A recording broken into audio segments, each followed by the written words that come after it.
ብዙ ልጅ ካንተ ጋር መውለድ እንደምፈልግ ቃላቶች ተነጋግረናል። እኔ ምን ብዬ ልንገርህ? በእግዚአብሔር እሺ አዳምጠኝ፣ በደንብ አዳምጠኝ። አንደኛ ደረጃ ለምን እንደዚህ እንደሆንክ፣ ለምን እንደዚህ እንደተቀየርክ፣ ስለኔ ምን ብለውክ ነው? ምን አስከፍቼ ነው በዚህ ልክ የተቀየርክብኝ? ንገረኝ፣ እሱ ንገረኝ።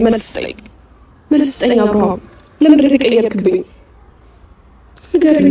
እኔ እኮ ከአንተ ጋር በጣም ብዙ ሀሳብ ያለኝ ሰው ነኝ። ሴት ልጅ ነኝ አይደል እንዴ?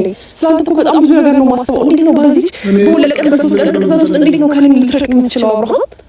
እኔ እኮ ከአንተ ጋር በጣም ብዙ ነገር ማስብ ሰው ነኝ። ቤተሰብ ማስብ ሰው ነኝ አይደል እንዴ? የምላን እየራበኝ ወደ ቤት ልሄድ ነው። ለልዑል ጋር ልሄድ ነው። እሺ ልዑል ጋር ትሄዳለህ? እኔ እኮ ልዑልን ለማግኘት እኮ ከልክዬህ አላውቅም። ሁሌም ልዑልን አግኝተው ስትመጣ ደስተኛ ነኝ አይደል እንዴ? ምንድን ነው የምትፈልገው?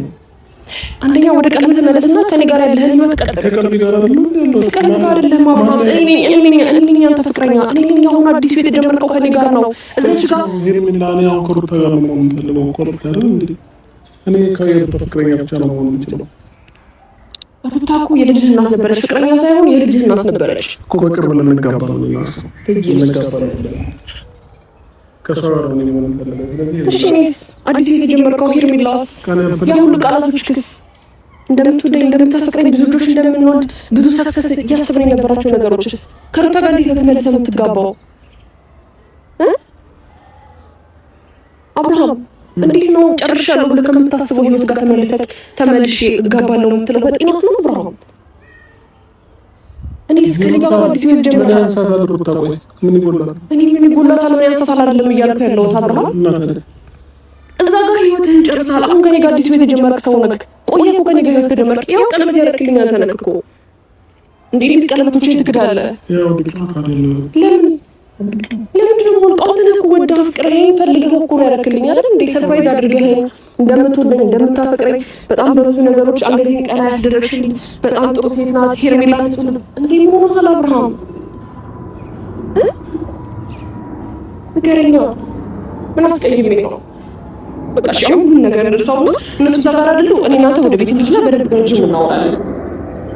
እሺ ያሳለፍከውንም የገጠመህንም ነገሮች በሙሉ እኔ አንተን ለመስማት አንተን ለመረዳት ስህተትም ስራ ስህተትም አትስራ ያጠፋኸው ነገር ካለ ለታቆምክ ነው ሬዲ። አዎ እኔ እናንተ እንሂድና ከዛ በኋላ በደንብ እናወራ ነው። እሺ እኔ ቤት አታውቀውም? ከእኔ ቤት አትሄድም? ከእኔ ጋር አትሄድም? ለምን? ትንሽ ነው ቢያንስ ስላሳለፍናቸው ጊዜዎች ቢያንስ አብረው እንዴት ነው እንደዚህ የምትቀየርብኝ? ቆይ አንዴ ወይኔ ጠራኋቸው እኮ መጡ። ሁላችሁ ወደ ቤት አንዴ ወስጄው ያለውን ነገር በስትክክል አውራ። እዚህ በላይ ማውራት የማያስፈልግም። ወንድም አንዴ ይዘል ይበቃ፣ ጨርሰናል። ከአንቺ ጋር ያለው ጉዳይ አንዴ ቢያንስ በስትክክል አንዴ ቀን ሙሉ እንድታወሩ እንዴ? ምርጫ እንደዛ ከነሱ ጋር ነው የምትፈልገው? እሱን ነው የምትፈልገው? እኔ አልፈልገኝ። እኔ ጋር እና ሩታ ቤት አለና ቤት አለ፣ ልጅ አለ። ቤት አልነበረ ማለት ነው እስከዛሬ። ቤቱ ነበር እንዴ? የአንተ ቤት ነበረ መተህ እስከዛሬ ስትለኝ ነበር። ምን አደረገ ሄርሜላ? ከብቱ ምን አደርጋችኋል? ያማን እንዴ? አንተ በእናትህ በቃ ተይዘን ነው። እሺ ቆይ አንዴ በቃ አብራ እኛ እንልቀው። ጨረስን እኮ ሄርሜላ፣ ከዚህ በላይ ማውራት አያስፈልግም።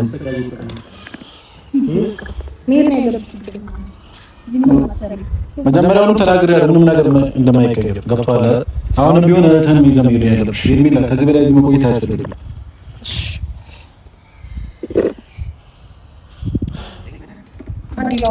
ኧረ ወይኔ አንዴ መሽቶ ያልቀው እንዴ? ሄርሜላ እዚህ ጋር ክብርሽን እየተጋፋ